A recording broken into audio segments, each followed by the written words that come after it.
속죄절에 관하여 오늘 말씀을 통하여 은혜를 받게 됩니다. 지난 1973년도에 저 중동의 시리아, 에집트, 이락이 동맹을 맺어가지고 이스라엘을 공격을 했습니다.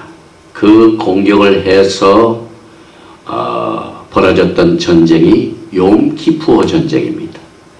그 욤키푸어 전쟁이라고 부른 그 이유는 10월 10일부터 26일까지 그 1973년도에 속죄절 기간 동안 이 전쟁이 도발됐기 때문에 그렇습니다. 그래서 유대인들은 이 전쟁을 잘 기억합니다. 속죄절의 전쟁이라. 그리고 제가 이번에 9월 달에 처음으로 시작되는 로샤샤나 유대인들의 달력을 이렇게 구입을 해서 보니까 이 욤키푸어 날이 9월 달이 아니고 10월 달입니다. 10월 10부터 시작이 되는데 사실 이 유대인들은 모세가 시내산에서 40일 동안 갔다 온 것을 기념을 해서 9월 1일부터 10월 10일까지를 이 사람들이 회개 기간이다.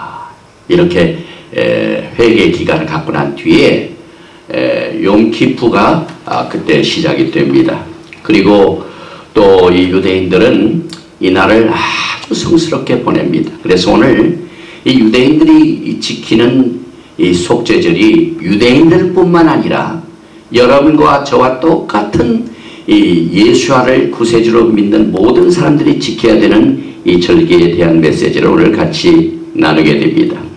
레위기 23장 26절 이하에 보면은 여호와께서 모세에게 일러 가라사대 7월 10일은 속죄일이니 너에게 성해라. 너희는 스스로 괴롭게 하여 여호와께 화제를 드리고 이렇게 명령을 하셨습니다. 그래서 이 예수와의 가을 절기 중에서 우리는 지난번 나팔절에 이어서 오늘 이 속죄절을 공부하는데 속죄절에 복수가 붙습니다. 아톤먼스. 왜 복수를 썼을까요? 그 이유는 레위기 16장 33절에 보면은 속죄할 내용이 하나가 아니라 복수로 나옵니다. 지성소를 위하여 속죄하며 회막과 단을 위하여 속죄하고 또 제사장들과 백성의 회중을 위하여 속죄할지니 속죄할 내용이 개인뿐만 아니라 국가적으로 교회적으로 또 성전에 있는 모든 사람들 국가의 회중의 모든 사람들이 포함이 됩니다. 그러면 우리가 이 속죄절에 무엇을 속죄해야 될까요? 지성소를 위하여 회막과 단을 위하여 제사장들과 백성의 회중을 위하여 속죄해야 되는가? 그 내용들을 우리는 굉장히 궁금하게 생각을 합니다. 이것을 우리가 이야기의 제일 첫째로 속죄절의 주제를 살펴봅니다. 속죄절은 영적으로 아주 중요한 뜻과 의미를 가지고 있기 때문에 그 주제를 대충 보면은 이 속죄절의 내용을 알 수가 있습니다. 속죄절은 말 그대로 속죄하는 날입니다. 또 속죄절은 얼굴과 얼굴을 마주보는 날입니다. 그래서 face to face.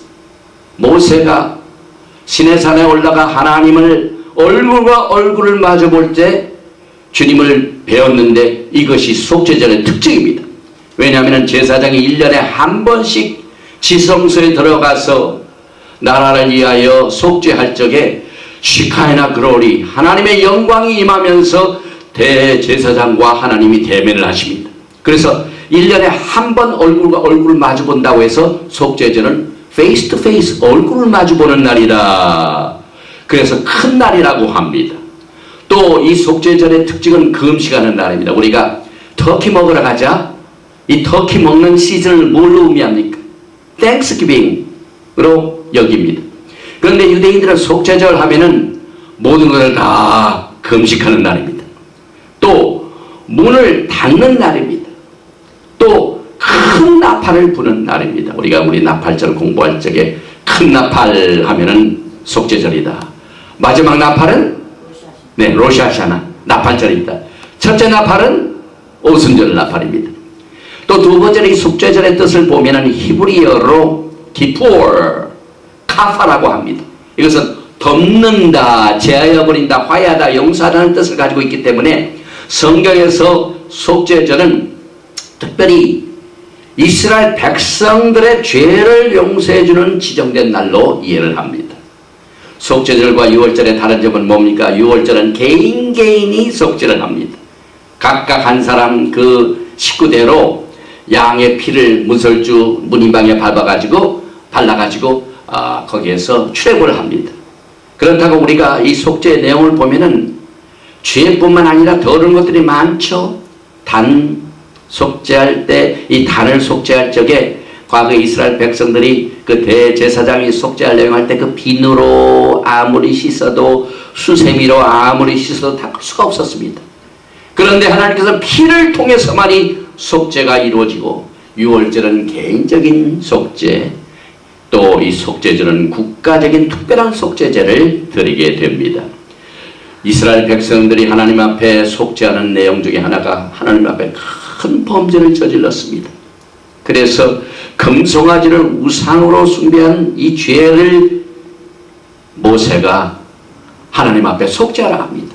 그래서 두 번째, 세 번째 올라가가지고 40일간 있다가 내려온 그날이 속죄절입니다. 그리고 그 회중들한테 서가지고 하나님께서 너희들의 모든 금송아지한테 절한 죄, 우상 숭배한 죄가 속죄함을 받았다. 평안함을 줍니다.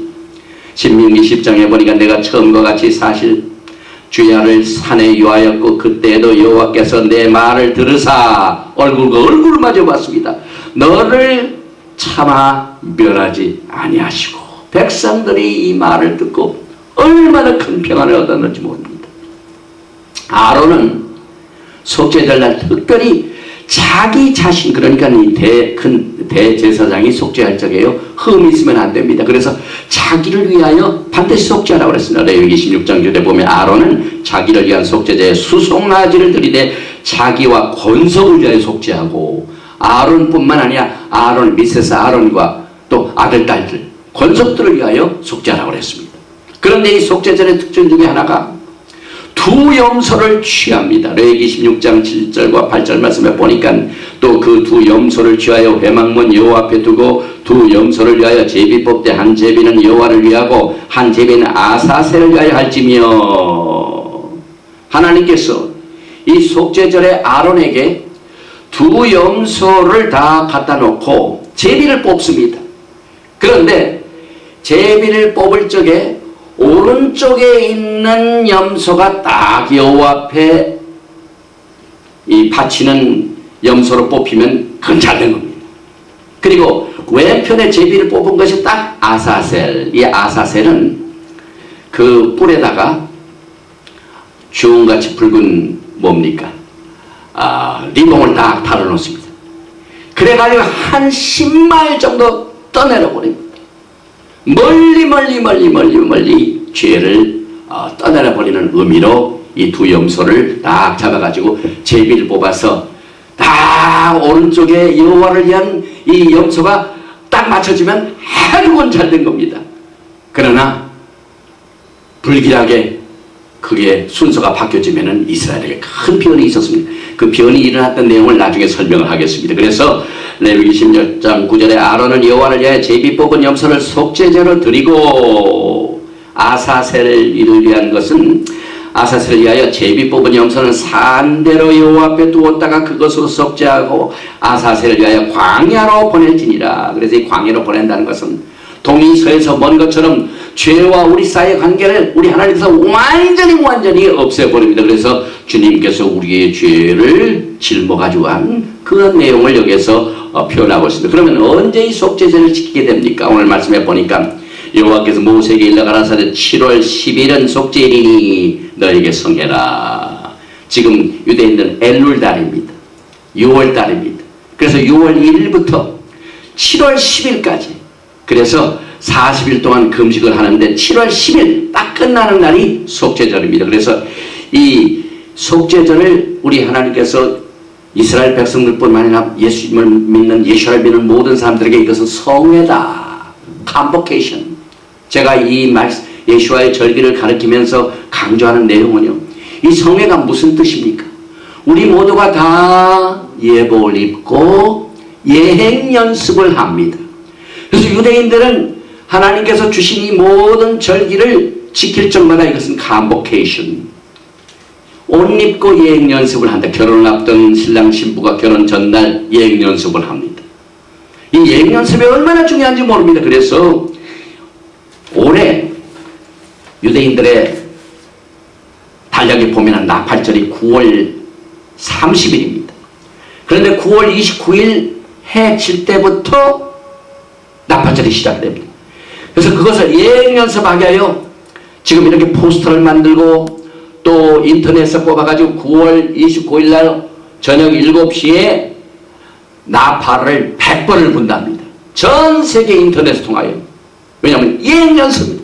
그런데 예행 연습을 하다가 주님이 오시면 예행 연습을 한 사람은 다 어떻게 됩니까? 제대로 그 영광을 맞이하게 됩니다. 그래서 절기 때마다 예행 연습하는 거 얼마나 중요한지 모릅니다. 그리고 다음 주일에 우리가 공부하게 되는 이 Feast of Tabernacle, 또 10월 13, 14, 15일 날 장막절을 지금 예행 연습을 하기에 다 준비를 하고 있습니다. 그런데 교회는 어떻게 합니까? 교회는요 다 잠자고 있어요. 예행 연습에 참여를 않습니다. 그래서 우리는 예행 연습을 하는 복을 받아야만 됩니다.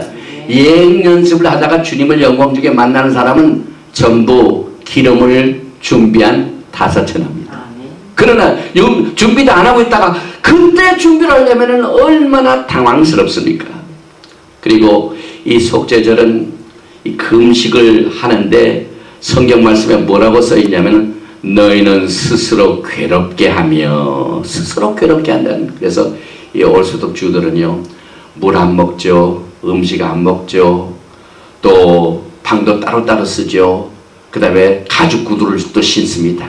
그래서 그날을 성별시켜서 스스로 괴롭게 한다는 것은 금식을 말합니다. 그래서 우리가 사도행전을 읽을 적에 사도행전 27장 9절에 이 말씀이 나옵니다. 여러 날이 걸려 금식하는 절기가 이미 지났으므로. 그래서 금식하는 절기는 절기 중에 무슨 절기일까요? 네? 속죄절이죠. 우리가 이 사도행전을 공부하면서 이 레위기 23장에 나오는 이 절기를 모르면은 우리가 사도행전을 공부할 때 이 금식하는 절기가 무슨 절기인가 잘 모릅니다. 그러나 이 절기를 알면은 사도행전을 읽어서도 그때가 무슨 때인가를 알게 됩니다. 첫 번 6월절은 문설주와 문인방의 양의 피를 발라가지고 홍해수를 걸렸습니다. 첫 번 오순절에는 모세가 하나님으로부터 토라를 받았습니다. 첫 번 속죄절에는 하나님께서 이스라엘 백성들이 범죄한 것을 용서해 주셨습니다. 그래서 출애굽기 32장 30절에 이튿날 모세가 백성에게 이르되 너희가 큰 죄를 범하였도다. 이 큰 죄라는 것은 금송아지를 숭배한 죄입니다. 금송아지를 만든 죄입니다. 그런데 내가 이제 여호와께로 올라가느니 혹 너희의 죄를 속할까 하노라 하고 여호와께로 다시 나아가 여짜오되 슬프도소이다. 이 백성이 자기들 위하여 금신을 만들어 싸우니 큰 죄를 범하였나이다. 모세가 백성들을 대표해가지고 하나님께 속죄를 하는 내용입니다. 그러나 합의하시면 이제 그들의 죄를 사하시옵소서. 그렇지 않사오면 원컨대 주의 기록하신 책에서 내 이름을 지워버려 주시옵소서. 이 모세가 대단합니다. 백성들의 죄를 안고 하나님 앞에 간청하는 모습입니다. 그래서 그것을 기념을 하여 엘룰달 1일부터 티슈리달 10일까지, 우리 달력으로는 9월 1일부터 10월 10일까지 이렇게 볼 수가 있습니다. 그리고 아까도 말씀을 드렸지만은 우리 주제를 살펴볼 적에 이 속죄절은 대면하는 날이구나. 이게 대면하는 날 사실 심판을 받습니다. 그리고 용서를 받습니다. 뭐든지 잘못하고 난 뒤에 그 사람을 만나서 화해하면 얼마나 마음이 편합니까? 그래서 하나님께서 이 속죄절에 우리를 대면하시는데 모세가 하나님을 대면하고 오니까 막 얼굴이 번쩍번쩍해졌습니다. 40일 동안 시내산에서 금식하면서 하나님을 만나고 내려오니까 막 모세 얼굴이 번쩍번쩍하니까 사람들이 두려워했습니다. 야, 모세가 하나님을 만나고 왔구나. 그런데 많은 사람들이 신약은 은혜고 구약은 율법이다. 그런데 그렇지 않습니다. 그래서 유대인들은요, 신약과 구약을 구별하지 않습니다. 신약, 구약, 이 갈라놓은 그 책 반절 갈라놓은 책을 다 찢어버립니다. 그래서 구약부터 신약까지 모두가 다 뭡니까? 하나님의 은혜입니다. 하나님께서 속죄제를 통하여 큰 죄를 용서해주는 그 은혜가 처음부터 시작이 됩니다. 사실 에덴 동산부터 하나님의 은혜가 시작이 됐습니다. 그래서 우리 모두가 다 이 속죄절에 이 주님으로부터 속죄함 받은 것을 감사하여 그 은혜를 감사하여 하나님 앞에 찬양과 영광을 돌리면서 이제 사실 이스라엘 백성들이 이 속죄절을 거치고 난 뒤에 뭐가 되는 깨끗하고 국가적으로 모두가 다 구원받고 난 뒤에 어떻게 됩니까? 하나님과의 영광의 그 임재함을 들어가서 주님과 함께 천년왕국으로 들어갑니다. 그 천년왕국 들어가기 전에 전부 대면에서 하나님께 다 용서해 주시고 난 뒤에 장막절을 거행하게 됩니다. 이 장막절은 내가 이제는 너와 함께 있겠다. 그래서 장막절이 뭡니까? 이 장막을 이 속죄절 지나고 난 뒤에야 비로소 하나님께서 모세에게 너 이제 타버나클을 지어라. 장막을 지어라. 이제 내가 장막에 너희와 함께 거하기를 원한다. 하나님 우리와 함께 거하기를 원합니다. 왜? 속죄가 끝났기 때문에. 그래서 새 하늘과 새 땅을 바라보는 기쁨을 얻게 됩니다. 베드로후서 3장 13절에 우리는 그의 약속대로 의에 거하는 바 새 하늘과 새 땅을 바라보는도다. 이 속죄에 대한 뜻을 더욱 우리가 이야기해요. 여러분 모두가 다 크레딧 카드가 있죠. 근데 크레딧 카드는 언제 좋냐면은 여행 때 호텔 들어가서 또 내 주머니에 돈이 캐시가 없을 적에 딱 크레딧 카드를 내면 뭡니까? 그 여행비 혹은 음식비, 호텔비 이것을 전부 크레딧 카드가 어떻게 돼요? 다 커버를 해줍니다. 이 속죄가 그런 뜻입니다. 그래서 우리가 또 청소할 적에 막 청소합니다. 그리고 좀 지저분한 것은 어떻게 됩니까? 침대 밑에다가 가려놓습니다. 그 침대 밑에 가려놓는 더러운 것은 사람들이 와서 보진 않아요. 어떤 사람이 뭐 자기 집에 초청을 했는데 그 손님이 와가지고 이 집에 침대 밑에 뭐가 있냐 이렇게 보는 사람이 어디 있어요. 모든 더러운 것은 다 구석에다가 다 덮어놓습니다. 마찬가지 우리 하나님께서 모든 더러운 죄를 속죄하셨다 하는 의미로 참을수가 있다. 사실 지난 주일 월요일날 본교회에서 우리 타코마 목사님들 한 25명 사모님과 목사님들이 오셔가지고 즐거운 시간을 가졌는데 저녁도 먹고 좋은 교제 시간을 가졌는데 막 그거 하느라고 성전을 막 청소하는데 대충 더러운 것은 막 구석에다가 다 집어넣고 그릇을 집어넣고 오니까 깨끗하더라고요. 저는 그걸 생각하면서 야 하나님께서 우리의 모든 더러운 죄를 다 그냥 이렇게 내놓으면 얼마나 우리가 부끄러워요. 그런데 우리 주님께서 보혈로 다 씻어주시고 덮어주셨다 이 말입니다. 이것이 속죄의 의미입니다. 미가서 7장 19절에 보면 다시 우리를 긍휼히 여기셔서 우리의 죄악을 발로 밟으시고 발로 밟았다 그랬죠. 우리의 모든 죄를 깊은 바다에 던지시리이다. 할렐루야. 그래서 우리가 이 속죄의 능력을 믿습니다. 그래서 우리 예수 그리스도께서 흘리신 보혈의 능력을 다시 한번 체험하게 됩니다. 그래서 이 피의 중요성을 우리가 굉장히 중요하죠. 네 번째로 이 피의 중요성은 새 언약의 증표입니다. 새로운 언약입니다. 뉴 카버넌트. 예수님께서 피를 흘리심으로 말미암아 우리의 죄가 용서받고 새 언약을 통하여 놀라운 은혜를 받게 됩니다. 그 다음에 영생을 가져다주며 구속을 가져다주며 덮어주고 하나님 앞에서 주님이 흘리신 이 보혈은 우리를 의롭게 해줍니다. 그 결과 우리가 용서받게 되고 하나님과 원수된 관계가 화목하게 되고 우리의 더러워진 상태가 깨끗하게 해주고 또 우리는 모두가 다 이기는 자가 됩니다. 예수님의 보혈로 귀신도 물러가게 됩니다. 귀신은요 예수의 보혈을 제일 무서워합니다. 그래서 귀신 잡힌 사람들이야 기도할 적에 예수 피만만 선포해보세요. 부들부들 떱니다. 그리고 우리 주님께서 여러분과 저를 이 보혈로 피값으로 사셨습니다. 생명을 바치셔서 우리를 구원하셨습니다. 욥기에 보니까요, 이 죄에 대한 문제 고민이 이렇게 나옵니다. 내가 눈 녹은 물로 몸을 씻고 잿물로 손을 깨끗이 할지라도 주께서 나를 개천에 빠지게 하시리니 내 옷이라도 나를 싫어하리라. 하나님은 나처럼 사람이 아니신즉 내가 그에게 대답함도 불가하고 대질하여 재판할 수도 없고 양측 사이에 손을 얹을 판결자도 없구나. 참, 인간은 이와 같은 죄와 문제 있지만 이 속죄를 통하여 가능하게 됩니다. 사무엘상 2장에 보니까 내 아들아 그리 말라. 내게 들리는 소문이 좋지 아니하리라. 너희가 여호와의 백성으로 범각케 하는도다. 사람이 사람에게 범죄하면 하나님이 판결하시느니와 사람이 여호와께 범죄하면 누가 위하여 간구하겠느냐. 이게 인간의 문제입니다. 사실 우리가 이 속죄를 위해서 돈 주고 속죄를 얻을 수가 있을까요? 이 사진에 보면은 100불짜리 이렇게 있습니다.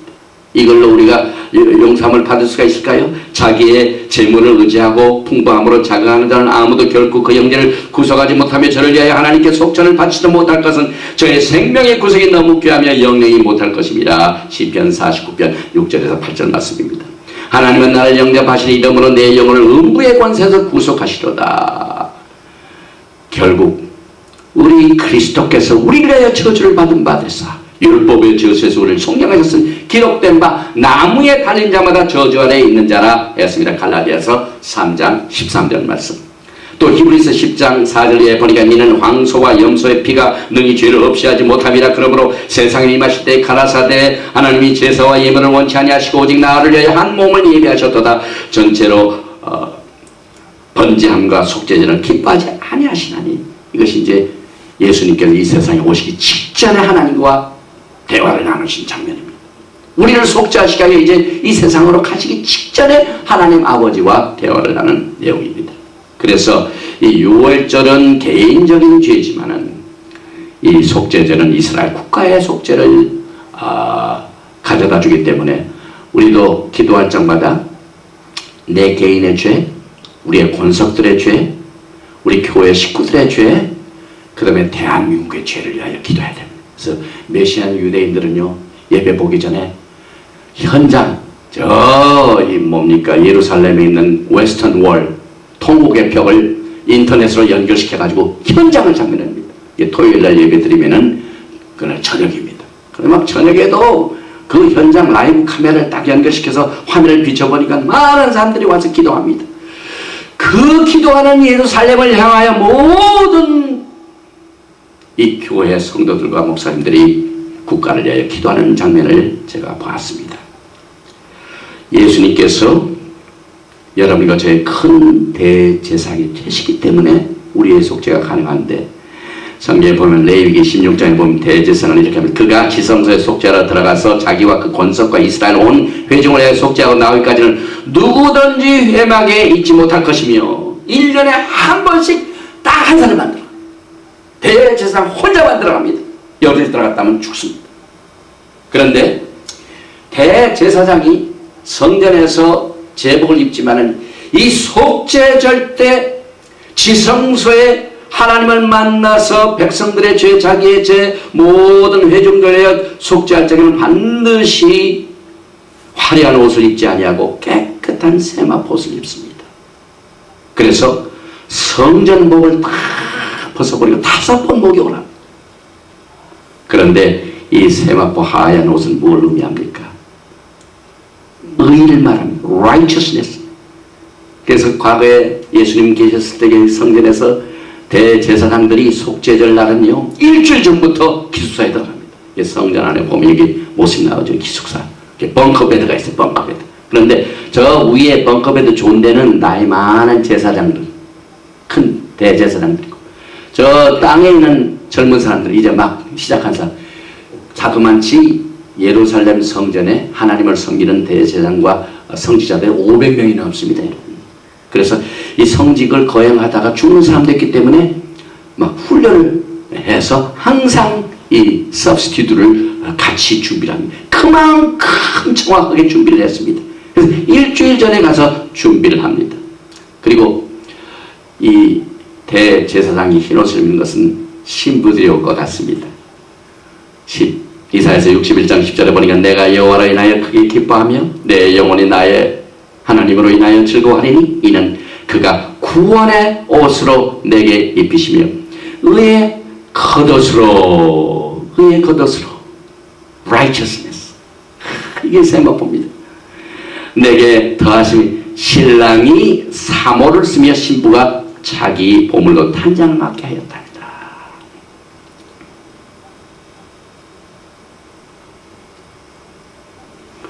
특별한 일이 있었습니다. 이 속죄절에 두 염소를 딱 이렇게 안수하고 이제 염소를 보내고 난 뒤에 그 붉은 띠를 성전 문에다가 딱 놓습니다.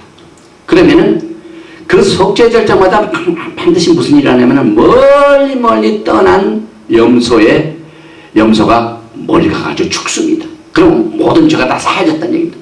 그와 동시에 성전에 이렇게 메어졌던 빨간 리봉이 있어요. 여기 잘 안 보이지만 여기 보니까 이거 빨간 리봉이 여기 딱 있습니다. 여기 리봉이. 그래서 그 리봉이 어떻게 되냐면 하얗게 됩니다. 그래서 이사야서에 주홍같이 붉은 죄라 할지라도 흰같이 희겠네. 오늘 찬송하지 않았습니까? 이게 다 의미가 있습니다. 그런데 성전이 파괴되기 전 40년, 그러니까 AD 30년 예수님께서 십자가에 돌아가신 거입니다. 갑자기 그 붉은 것이 변하지 않습니다. 그래서 여호와를 그 해 무슨냐면 여호와를 위한 염소가 오른쪽에 아니었고 왼쪽에 나타났고 성전 문 분홍 리본이 그대로 하얗게 되지 않았고 또 멘도라의 서쪽을 향한 등이 켜지지가 않았고 성전문이 젖어 열렸습니다. 여기 성전문이 굉장히 무겁습니다.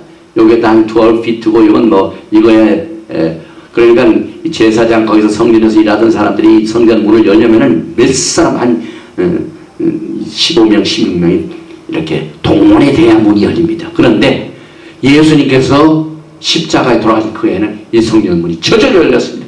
스가랴서 11장 1절 말씀 레바논아 내 문을 열고 불이 내 백향목을 살게 하라. 놀라운 일들이 벌어집니다. 그리고 특별히 여러분들 제가 잘 알고 있는 희년 50년 주블리 이 희년은 반드시 속죄절에 선포돼 아무 때나 50년 됐다고 되는 게 아닙니다. 반드시 속죄절에 선포가 됩니다. 레위기 25장 9절부터 10절에 7월 12일 속죄일이 있는 나팔 소리를 내야 돼. 전국에서 나팔을 크게 불지며 큰 나팔이라고 그랬죠. 속죄절은 The Great Shofar 제50년을 거룩하게 하여 전국 고민에게 자유를 공포하라. 이 해는 너에게 희년이니 반드시 희년은 속죄절에 선포해야 돼. 죄가 깨끗이 씻어야만 자유케 되는 것입니다. 또 이 속죄절의 내용을 이사야서는 이렇게 이어나가서 주 여호와의 신이 내게 임하셨으니 이는 내 여호와께서 내게 기름을 부으사 가난한 자에게 아름다운 소식을 전하게 하려 하심이라. 나를 보내사 마음이 상한 자를 고치며 포로된 자에게 자유를 갇힌 자에게 노임을 전파하며 여호와의 은혜의 해와 우리 하나님의 신원의 날을 전파하여 모든 슬픈 자를 위로하되. 이 말씀을 우리가 많이 들었어요. 이것이 언제 이루어지냐면 속죄가 이루어져야 가능합니다. 속죄전에 이것이 가능합니다. 그래서 예수님께서 회당에 딱 들어가셔가지고 성령의 충만함을 입어 요단강에서 돌아오사 광야에서 40일 동안 성령에게 이끌리시되 모세가 40일을 시내산에 올라갔다 내려와서 속죄를 선포했죠. 예수님은 똑같이 40일 광야에서 금식을 하시고 난 뒤에 마귀의 시험을 받으시더라. 이 모든 날에 아무것도 잡수지 아니하시니 날수가 다음에 줄이신지라. 예수께서 성령의 권능으로 갈릴리에 돌아가신 그 소문이 사방에 퍼졌고 친히 그 여러 회당에서 가르치며 무사람에게 칭송을 받으시더라. 예수님께서 똑같은 것을 그 누가복음의 내용을 선포하신 것이 이 속죄절을 바탕으로 말씀을 하셨습니다.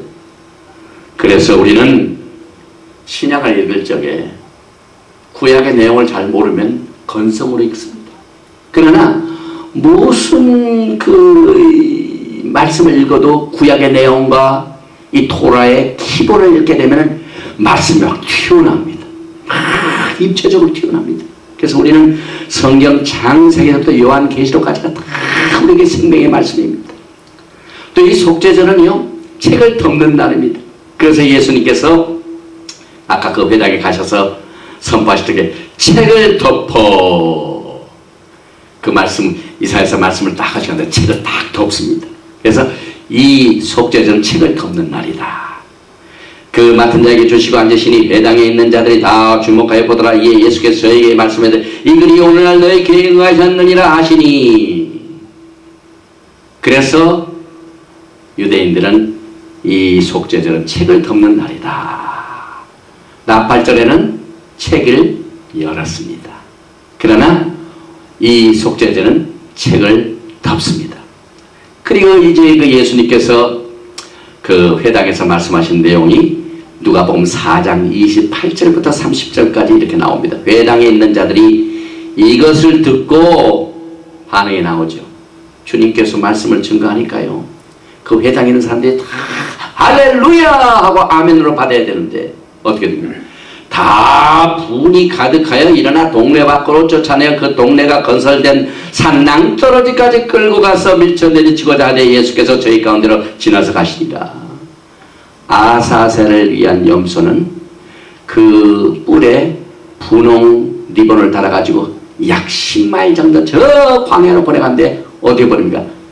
낭떠러지로 쓰러뜨립니다. 똑같은 내용이 예수님에게도 임했습니다. 이제 여섯 번째로 계시록에 나타난 가을 절기를 한번 보겠습니다.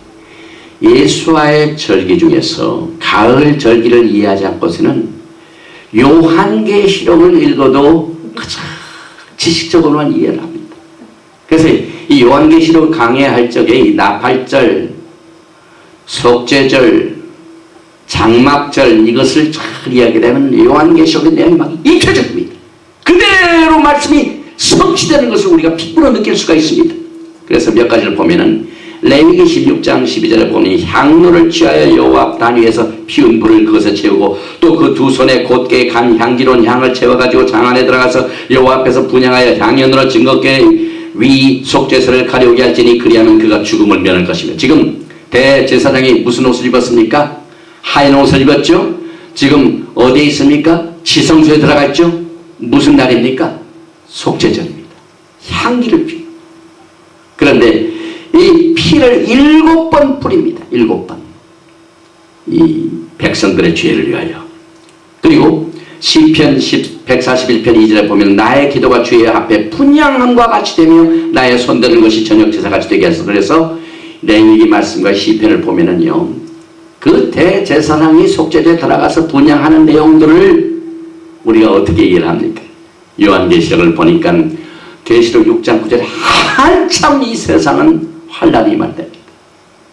이미 나팔절 이리로 올라오너라 하고 난 뒤입니다. 계시록 6장이니까. 다섯째 인을 떼실 때에 내가 보니 하나님의 말씀과 저희 가진 증거를 인하여 죽임을 당한 영혼들이 제단 아래 있어.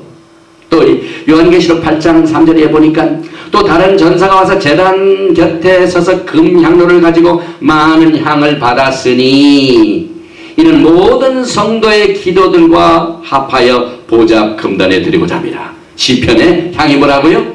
기도라고 그래요. 요한계시록 그대로 속죄절의 내용이 나옵니다. 대제사장이 지성소에 들어가서 분향하고 하나님 앞에 제하고 제사 드리고 피 뿌리는 장면입니다. 그래서 향연의 성도의 기도와 함께 천사의 손으로부터 하나님 앞으로 올라가는지라. 전사가 향로를 가지고 단 위에 풀을 담아다가 땅에 쏟으며 뇌성과 음성과 번개와 지진이 나더라. 7 나팔을 가진 7 전사가 나팔 불기를 예비하더라. 이 땅에 무서운 심판이 임하게 됩니다.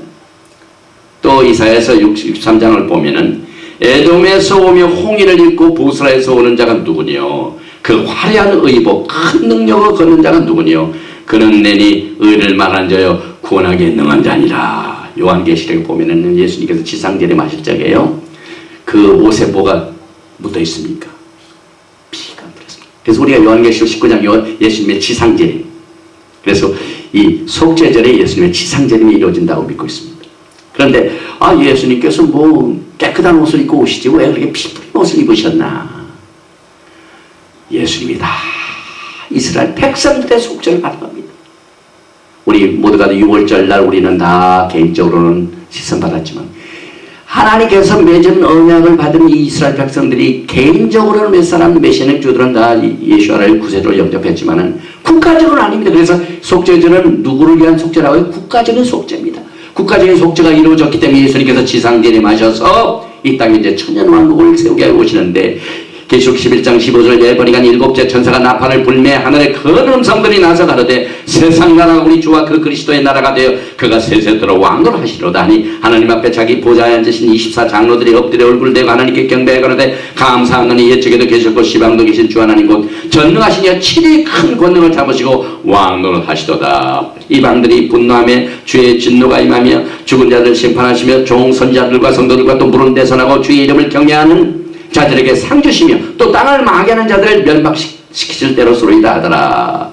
이에 하늘에 있는 하나님의 성전이 열리니 성전 안에 하나님의 언약궤가 보이며 또 번개와 음성들과 뇌성과 지진과 큰 우박이 있더라. 이게 전부 요한계시록에 나오는 속죄절의 내용의 장면인 것이다. 또 우리가 추수하죠. 마태복음 13장에 밭은 세상이요 좋은 씨는 천국의 아들이요 가라지는 악한 자의 아들들이요 가라지를 심은 원수는 마귀요 추수 때는 세상 끝이요 추수 끄는 천사들이네. 그런데 6월절은 봄에 있는데 무슨 추수가 있습니까? 보리 추수입니다. 오순절은 중간이죠. 그때는 밀추수죠. 그런데 속죄절은 언제나 과일과 과실입니다. 그런데 특별히 이 속죄절의 가을 추수는 포도 주스입니다. 포도를 거두다가 곡간에 넣어가지고 지우지 않습니다. 그런데 그 내용이 어디에 나옵니까? 요한계시록에 나옵니다. 요한계시록 14장 18절에 또 불을 타시는 다른 전사가 제단으로부터 나와 이 양난 가진 자를 향하여 그 음성으로 불러 가라되 내 이한 낫을 휘둘러 땅에 포도송이를 거두라. 포도를 깨뜨리면 뭐가 나? 피가. 요한계시록의 속죄절의 내용 4장에서는 나팔절의 절기가 시작됐고 또 4장과 19장 그 사이에 5장, 6장부터는 전부 속죄절입니다. 레위기 16장 16절에 보니까 곧 이스라엘 자손의 부정과 그 포함한 모든 지성자의 속죄하고 또 그들의 부정한 중에는 회막을 내어 그같이 할 것이요 그같이 성소에 속죄하러 들어가서 거기 자기와 권속과 이스라엘 온 회중을 위하여 속죄하고 나기까지는 누구든지 회막에 있지 못할 것입니다. 그때는 다른 대제사장이 속죄할 적에 국가적인 이 치료가 임하고 속죄가 임합니다. 그래서 요한계시록에도 하나님의 영광과 능력을 내어 성전에 인각차게 되매 7 천사의 7 재앙이 마치기까지는 성전에 능히 들어갈 자가 없더라. 누가 우리를 대신하여 이 죄값을 국가적으로 다 처리해 주십니까? 메시아 예수께서 이스라엘을 이제 개인적으로 많은 영혼들을 이미 다 구원하셨지만 국가적인 이 속죄를 이날 이루시게 됩니다. 그래서 그의 심판은 참되고 의로운지라 음행으로 땅을 더럽게 한 큰 음녀를 심판하사 자기 종들의 피를 그의 손에 갚으셨다고 요한계시록 19장 2절에 나오고 있습니다. 또 요한계시록 19장 예수님의 지상전에 마실 때 또 그가 피 뿌린 옷을 입었는데 그 이름은 하나님의 말씀이라 칭하더라. 6번째로 이스라엘에 대한 예언을 보십시다.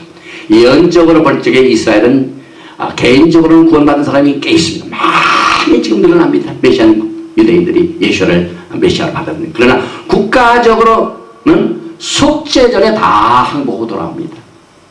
그러니까 아마게돈 전쟁터에서 예수님이 지상전에 마셔 그들을 다 구원하시는 그걸 보고 모든 이스라엘 국가 백성들이 그때서야 비로소 메시아 예수와를 받아들이게. 그래서 이스라엘이 구원을 받게 됩니다.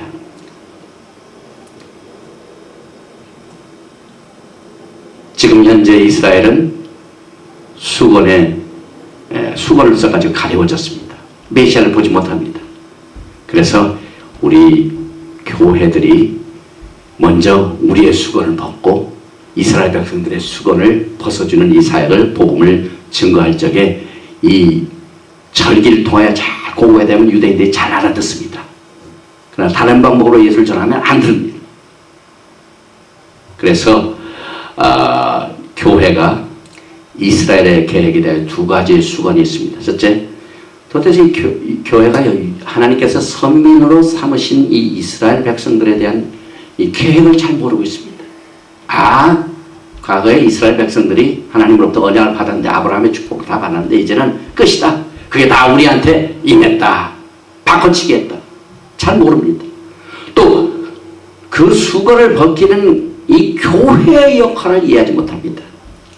그래서 하나님께서 여러분과 저에게 이 예수와의 절기를 통하여 유대인들의 절기를 통하여 잘 얘기 되면 유대인 백성들을 복음 증거하는데 굉장히 효과적입니다. 그리고 하나님께서 스가랴서 12장 10절을 통하여 내가 다윗의 집과 예루살렘 거민에게 은총과 간구하는 심령을 부어주리니 그들이 그 지름바 그를 바라보고 그를 애통하기를 독자하려 애통하듯하며 그를 통과하기를 장자하려 통과하려다. 이제 이스라엘 백성들이 메시아 예수 그리스도를 예수아로 받아들이고 메시아로 받아들이는 것이 지금 점점 매년 달라집니다. 지금 많이 달라지는데 이 스가랴서 12장 10절 말씀이 성취되는 날이 곧 오게 됩니다. 호세아 6장의 말씀을 보면은요. 오라 우리가 여호와께로 돌아가자. 여호와께서 우리를 찢으셨으나 도로 낫게 하실 것이요 우리를 치셨으나 싸매어 주실 것입니다. 여호와께서 이틀 후에 우리를 살리시며 메시아의 유대인들은 이틀 후 2000년 전 우리를 살리시며 이걸 랩처로 봅니다. 이 얼마나 놀라운 사건입니까? 그 다음에 우리를 제3일에 일으키시니 우리를 제3일에 일으키시 이 제3일은 뭐냐면은 이제 이스라엘 속죄절에 국가적으로 하고 난 뒤에 이 땅에 7일째가 시작이 됩니다. 그러니까 4일은 다 지나갔죠.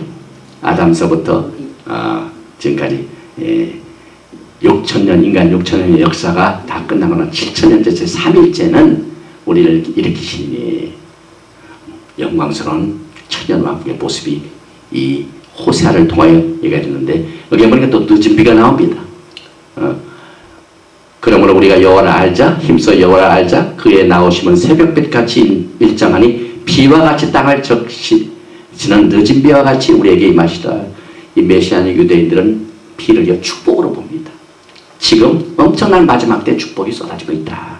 그래서 저는 분명히 믿기는 우리 이 메시지를 증가하는 이 재단도 늦은 비의 축복을 받고 있고 예수와 대학 학생들도 늦은 비의 복을 받고 있는 줄 믿습니다. 시간이 없기 때문에 많이 줄이겠습니다. 한 가지 우리가 이 속죄절에 생각할 것은요. 이 요셉은 예수와의 모형입니다. 그래서 이제 그 형들이 가가지고 총리로부터 엄한 훈계를 받고 또 베냐민을 데려오라 이렇게 해가지고 했는데 요셉이 그 형제들 딱 볼 적에요. 형들이 요셉을 알아봤습니까? 안 알아봤습니까? 못 알아봤죠. 창세기 42장에 보니까 요셉은 그 형들을 아나 그들은 요셉을 알지 못하더라. 왜 그랬을까요? 요셉은 이미 애굽에 가가지고 신분이 굉장히 변했죠. 그래서 애굽인처럼 옷을 입고 애굽인처럼 막 행세를 하고 또 의상이 다 달랐고 그래서 그 형들을 몰랐는데 언제 요셉이 형들에게 내가 당신의 동생이요 나 요셉이요 하고 그것을 나타냅니까? 그 때가 언제냐면요 형제들이 하나님 앞에 범죄한 것을 회개할 적에 그 요셉을 잡아가지고 저 팔아먹은 그 죄를 회개할 적에 예수 그리스도가 그들에게 보이는 것처럼 요셉은 그 형들이 회개할 적에 비로소 내가 요셉이다 이렇게 전합니다. 뭘 의미하냐면 지금 이스라엘 백성들이 회개할 때가 됐습니다. 속죄함을 받을 때가 됐습니다. 구속의 날이 가까웠습니다. 그래서 과거에 막 예수님께서 이 땅에 계시는데 얼마나 복음 증거하실 적에 연고 없이 비움을 당했습니까? 그러면 은 30냥으로 팔아먹고 있죠. 요셉도 팔리고요. 다 예수님의 모형입니다. 예수님도 팔려가셨어. 그러나 결과는 어떻게 됩니까? 이 예수님께서 그와 같은 모든 질고를 다 짊어지신 뒤에 결국은 어떻게 됩니까? 예수님께서 형제들을 다 살렸습니다. 마찬가지로 예수님도 이 땅에 가진 질고를 다 겪으시고 난 뒤에 우리들의 모든 짐은 다 죄의 짐을 짊어지시고 우리를 속죄하시고 우리를 구원해 주셨습니다. 그래서 이 땅에 있는 동안 우리는 이 구속의 사역과 예수 그리스도의 이 속죄의 내용을 이 절기를 통해 깨달을 적에 우리는 예수 믿는 것이 달라집니다. 예수 믿는 것이 달라진 것은 여러분과 저에게 죽음에서 뭘 줬습니까? 생명을 가져줬습니다. 그래서 여기 아까 제가 말씀드린 당신들이 나를 이곳에 팔았으므로 근심하심이 마소서 한탄하지 마소서 하나님이 생명을 구원하시려고 나를 당신들 앞에서 보내셨나이다.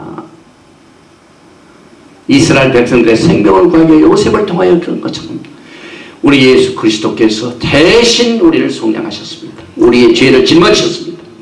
그래서 이제 결론적으로 우리가 이 속죄제를 공부하면서 꼭 생각할 것이 있습니다.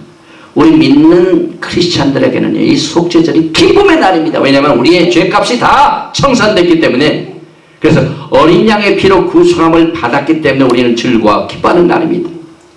그러나 동시에 우리는 이스라엘 국가를 위하여 하나님께서 그들의 눈을 열어주시사 예수아를 메시아로 받아들이도록 계속해서 복음을 증가하고 중보 기도를 해야만 됩니다. 또 우리는 복 있는 자 막 축복을 받아야 된다. 복을 원하는데 진짜 복이 어디 있습니까? 시편 32편 1절에 허물의 사함을 얻고 그 죄의 가림을 받은 자는 복이 있도다. 일한 것이 없이 하나님께로 의로 여기심을 받은 사람의 행복에 대하여 다윗의 말한 바 그 불법의 사심을 받고 그 죄를 가리우심을 받은 자는 복이 있다고 로마서 4장 6절과 7절 말씀은 말씀하고 있습니다. 그래서 우리는 이 속죄절에 어떻게 회개합니까? 요한일서 1장 8절 9절 말씀같이 만일 우리가 죄 없다 하면 스스로 속이고 또 진리가 우리 속에 있지 아니할 것이요 만일 우리가 우리 죄를 자백하면 저는 믿으시고 의로우사 우리의 죄를 사시며 모든 불의에서 우리를 깨끗게 하실 것이요. 그래서 이 속죄절의 기쁨이 얼마나 큰지 모릅니다.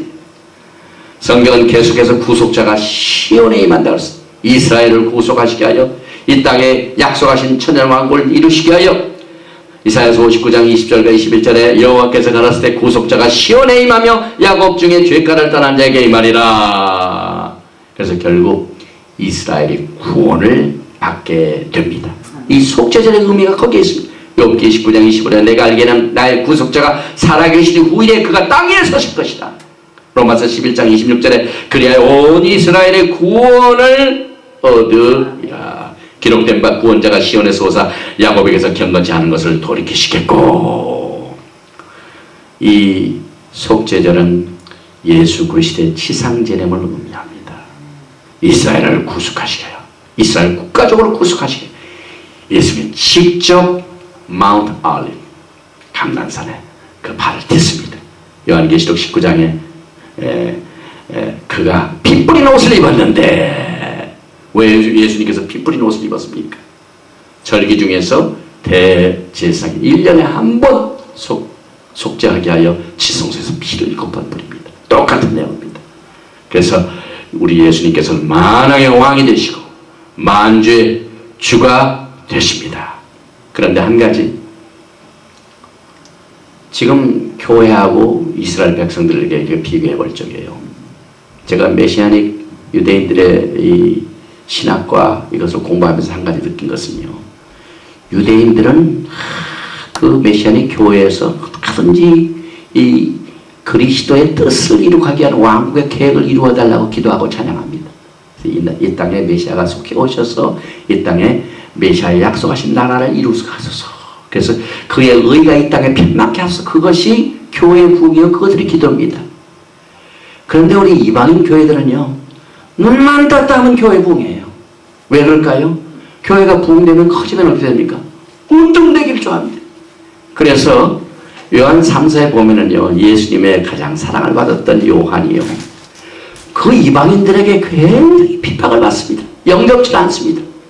그래서 유대인들이 보는, 유대인은 그 요한은 메시아닉 주입니다. 또 바울도 메시아닉 주입니다. 베드로도 메시아닉 주. 초대교회 모든 지도자들, 성도들 전부 다 메시아닉 주입니다. 그런데 이방인들이 어떻게 대합니까? 요한 3서 1장 9절 10절에 보니까 내가 두어자를 교회에게 썼으나, 이거 이방인 교회를 말합니다. 왜냐하면 저희 중에 으뜸되기를 좋아하는 디오드레베, 이건 히브리 말이 아닙니다. 근데 그릭 사람입니다. 이방인 사람 목사입니다.